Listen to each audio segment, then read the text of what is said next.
Agora vamos aprender a fazer o exame físico do sistema digestivo. O exame físico do sistema digestivo inclui o exame da cavidade bucal, o exame detalhado do abdômen e o toque retal. Nas próximas cenas, vamos dar ênfase ao exame detalhado do abdômen, pois o exame da cavidade bucal já foi descrito durante o exame físico geral. Quanto ao toque retal, é importante o treinamento prévio em peças do laboratório de habilidades antes de se fazer o exame nos pacientes. Durante o exame físico do abdômen, o paciente permanece em decúbito dorsal, com os braços ao lado do corpo ou cruzados à frente do tórax, com os membros inferiores estirados ou com os joelhos dobrados. Como você já sabe, o examinador fica de pé à direita do paciente. Não se esqueça de desnudar somente o abdômen. Utilize um lençol para cobrir seu paciente, respeitando o seu pudor. Vamos começar o exame pela inspeção do abdômen. Durante a inspeção, deve-se dar atenção à pele do abdômen, coloração, presença de lesões, cicatrizes, circulação colateral e estrias. O examinador observa a região com visão frontal ou tangencial para visualizar pequenos abaulamentos ou depressões. É importante observar os movimentos abdominais na inspiração e na expiração, as pulsações da aorta abdominal na região epigástrica em pessoas magras e movimentos peristálticos que geralmente estão presentes nos quadros de oclusão intestinal. Um dado essencial na inspeção é observar os pontos de referência do abdômen. Veja no seu livro de semiologia como identificar estes pontos. Os pontos de referência do abdômen são o processo chifoide, o ângulo costal, os rebordos costais, a cicatriz umbilical, as cristas ilíacas anteriores e a sínfise púbica. Além dos pontos de referência, existem regiões do abdômen que devem ser reconhecidas na inspeção. Observe também no seu livro como identificar as regiões do abdômen. O abdômen pode ser dividido em duas linhas imaginárias, uma horizontal e uma vertical, que se cruzam perpendicularmente na cicatriz umbilical, dividindo o abdômen em 4 regiões: quadrante superior direito, quadrante superior esquerdo, quadrante inferior direito e quadrante inferior esquerdo. Atenção!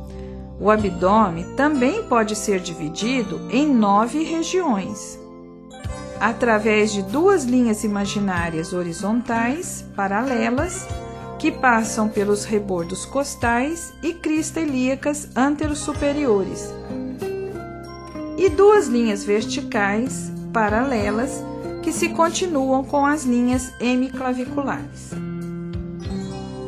As 9 regiões assim divididas são hipocôndrio direito, epigástrio, hipocôndrio esquerdo, flanco direito, mesogástrio ou região umbilical, flanco esquerdo, fossa ilíaca direita, hipogástrio e fossa ilíaca esquerda. A inspeção, podemos classificar o abdômen quanto à sua forma. Assim, o abdômen pode ser normal, quando é simétrico e plano, ou pode ser globoso, escavado, em avental, pendular e em ventre de batraque. Durante o exame, devemos também observar a cicatriz umbilical.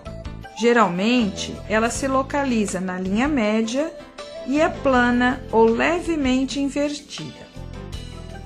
Após a inspeção, faz-se a ausculta do abdômen. A percussão e a palpação podem estimular o peristaltismo e fornecer uma falsa interpretação dos ruídos intestinais. Portanto, não se esqueça, somente após a ausculta é que o examinador palpa e percute o abdômen. Desta forma, garante-se uma ausculta privilegiada, sem interferência de movimentos peristálticos. A ausculta abdominal é feita com o diafragma do estetoscópio, pois os sons percebidos são agudos. Convém relembrar que o examinador permanece à direita do paciente que fica em decúbito dorsal. O médico inicia sua ausculta pelo quadrante inferior direito, pois neste local está a válvula iliocecal. Observe que os ruídos hidroaéreos são melhores auscultados exatamente nesta região. Os ruídos intestinais são decorrentes da movimentação de ar e líquidos através do intestino. Ausculte o abdômen de seu paciente durante uns 3 minutos. O normal é que sejam percebidos ruídos hidroaéreos tipo borborigmos. São sons agudos, em cascata, com uma frequência variável de 5 a 30 vezes por minuto. Os ruídos ou sopros vasculares estão ausentes em pessoas normais. Porém, devem-se auscultar as regiões da aorta, das artérias renais, ilíacas e femorais à procura de sopros, principalmente em indivíduos hipertensos. Agora que você já aprendeu a auscultar o abdômen, vamos realizar a percussão. A percussão tem por objetivos avaliar a densidade dos conteúdos abdominais, localizar órgãos e perceber a presença de líquidos ou massas anormais.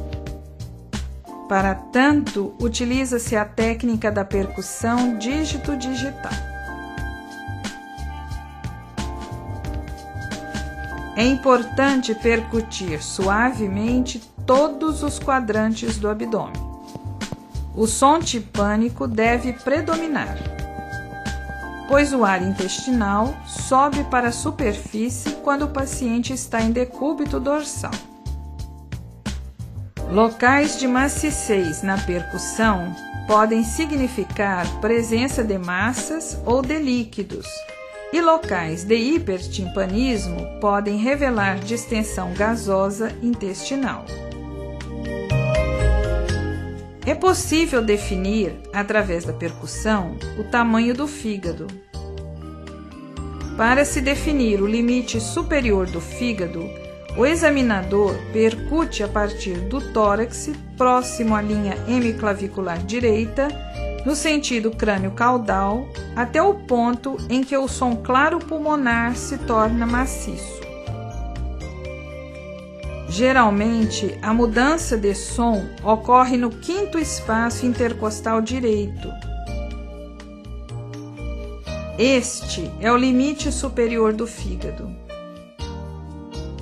Para se definir o limite inferior do fígado, o examinador percute a partir do quadrante inferior direito, de baixo para cima, até o local onde o som timpânico abdominal se torna maciço. Este ponto geralmente está no rebordo costal direito e corresponde ao limite inferior do fígado. Normalmente, a distância entre o limite superior e o limite inferior do fígado mede entre 6 a 12 centímetros. Para se definir o tamanho do baço, o examinador percute a partir do tórax no sentido crânio-caudal até o som claro pulmonar se tornar maciço e, posteriormente, se tornar timpânico. Normalmente, a distância entre o limite superior e o limite inferior do baço mede de 5 a 7 centímetros. Você já aprendeu o sinal do piparote durante o exame físico geral. O teste do piparote, realizado durante a percussão do abdômen, é utilizado para pesquisa de ascite. Atenção para a técnica do piparote. O examinador posiciona sua mão esquerda no flanco esquerdo do paciente. Com a mão direita, no flanco direito do paciente, o médico promove um golpe firme, piparote, na parede abdominal. Havendo ascite, o golpe gerará uma onda líquida a percorrer o abdômen e o médico sentirá um golpe distinto em sua mão esquerda, que será chamado de sinal do piparote. Você deve utilizar a borda ulnar da mão de um outro examinador ou do próprio paciente colocada firmemente sobre a linha mediana do abdômen para sensibilizar o teste. Outro sinal importante a ser pesquisado durante a percussão do abdômen é o sinal de Giordano. A pesquisa de hipersensibilidade no ângulo costo-vertebral, ou seja, o sinal de Giordano, serve para avaliar os rins.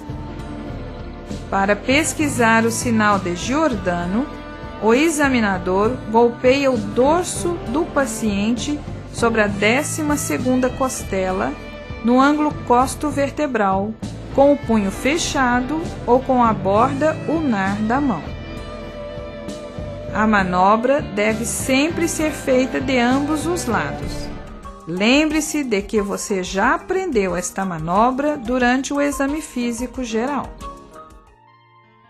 Para finalizar o exame físico do abdômen, vamos aprender a realizar a palpação. Lembre-se agora do que você já aprendeu nas técnicas básicas do exame físico. Ao iniciar a palpação, o médico identifica as regiões dolorosas, deixando-as para serem palpadas por último. Desta forma, o paciente fica mais tranquilo e mais cooperativo com o exame. Para relaxar a musculatura abdominal e facilitar a palpação, é importante distrair a atenção do paciente, solicitando-lhe que faça inspirações profundas. Utilize voz baixa e tranquilizadora, ou simplesmente mantenha um diálogo com ele. Preste bastante atenção. A posição do paciente muda de acordo com a região a ser palpada. A palpação superficial é a primeira a ser realizada em um exame de abdômen. Vamos observar a semiotécnica deste tipo de palpação. O examinador usa ao mesmo tempo os 4 primeiros dedos de sua mão, deprimindo a pele cerca de 1 centímetro. Em seguida, o médico faz movimentos rotatórios e suaves, deslizando seus dedos sobre a pele do paciente. Observe bem, o examinador levanta os dedos ao movê-los sobre o abdômen do paciente, evitando arrastá-los por sobre a pele. Os movimentos são feitos no sentido horário para explorar todo o abdômen. O objetivo desta palpação é se ter a impressão global da superfície cutânea e da musculatura superficial. Após a palpação superficial, o médico faz a palpação profunda. Neste momento, é feita a palpação de órgãos como fígado, baço e rins. Atenção para a semiotécnica da palpação profunda. O médico utiliza os 4 primeiros dedos de sua mão, comprimindo a pele cerca de 5 a 8 centímetros. Em seguida, faz movimentos rotatórios e suaves, deslizando os dedos sobre a pele do paciente. Não se esqueça da importância de levantar os dedos, evitando arrastá-los por sobre a parede abdominal. É importante observar que durante a palpação bimanual, com uma das mãos sobrepondo-se à outra, a mão que fica por baixo é responsável pelo tato, enquanto a mão que fica por cima é a responsável pela pressão que se imprime durante a palpação. O movimento da mão é feito no sentido horário, procurando explorar todo o abdômen. O objetivo desta palpação é observar a localização, o tamanho, a consistência e a mobilidade de órgãos palpáveis, bem como perceber a presença de abaulamentos, hipersensibilidade ou massas anormais. Durante a palpação profunda, realiza-se a palpação do fígado e do baço. A palpação do fígado pode ser feita de 2 maneiras.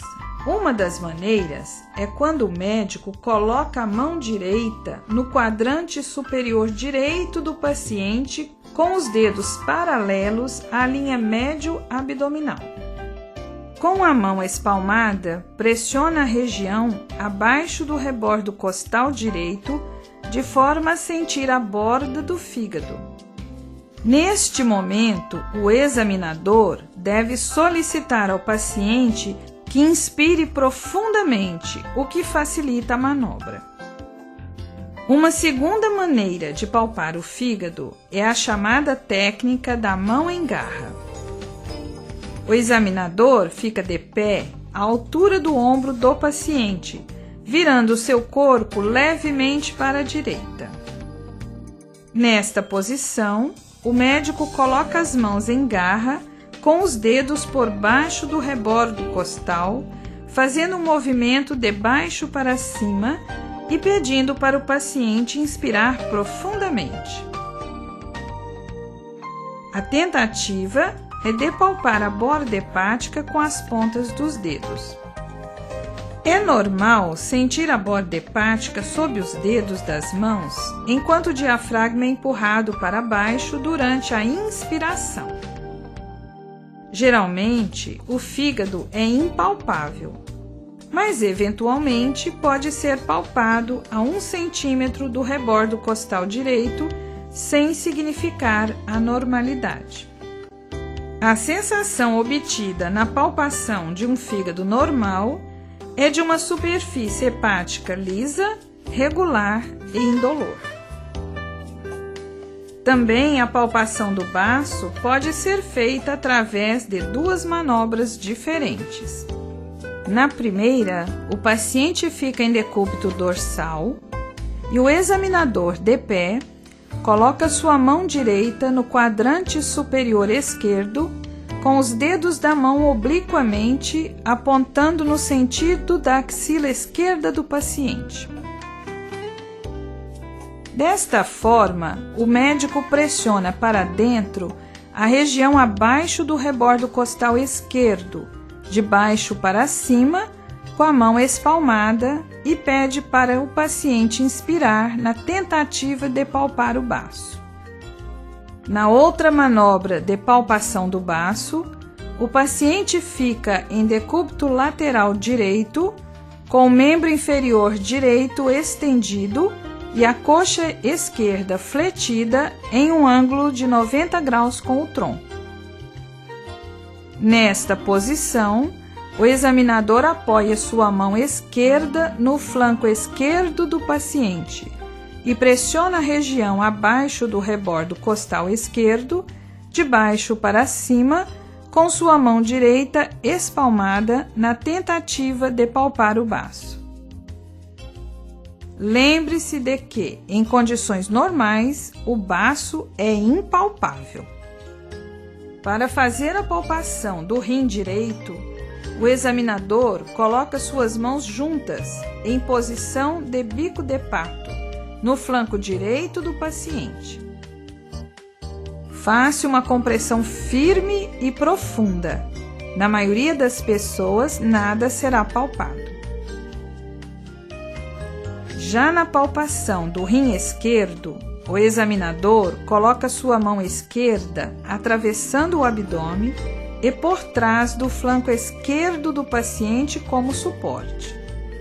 Com sua mão direita, ele faz uma compressão firme e profunda na região. Na maioria das pessoas, também nada será palpado. Observe bem: o seco, o cólon transverso, o cólon sigmoide e a bexiga quando cheia são órgãos que podem ser palpáveis em pessoas normais, porém magras. Não se esqueça, é muito importante pesquisar os pontos dolorosos do abdômen. Os pontos principais a serem pesquisados são: ponto tifoidiano. Este ponto se localiza abaixo do apêndice tifoide. A dor à compressão deste local é observada na cólica biliar e afecções do estômago e do duodeno. Ponto epigástrico. Este ponto fica no meio da linha chifo-umbilical. A sensação de dor à palpação deste local é frequente nas afecções de estômago. Já o ponto cístico ou biliar se localiza no encontro da borda lateral do músculo reto abdominal com o rebordo costal direito. Se este ponto estiver doloroso à palpação, pode representar quadro de colecistite aguda. O ponto apendicular fica ao nível dos 2/3 laterais da linha que une a cicatriz umbilical à espinha ilíaca antero-superior. Geralmente, este ponto torna-se doloroso à palpação nos quadros de apendicite. Já o ponto esplênico está no encontro da borda lateral do músculo reto abdominal com o rebordo costal esquerdo e, quando doloroso, pode representar infarto esplênico. Agora vamos aprender algumas manobras especiais que definem sinais de grande importância semiológica. O sinal de Blumberg consiste na dor à descompressão brusca em qualquer local do abdômen. Representa um quadro de peritonite. O sinal de Murphy é pesquisado da seguinte forma: o examinador mantém os dedos no rebordo costal direito, pedindo ao paciente que inspire profundamente. Se ele parar a inspiração por dor, o sinal é considerado positivo. Já o sinal de McBurney é considerado positivo quando o ponto apendicular é doloroso. Veja em seu livro de semiologia outros detalhes do exame do abdômen.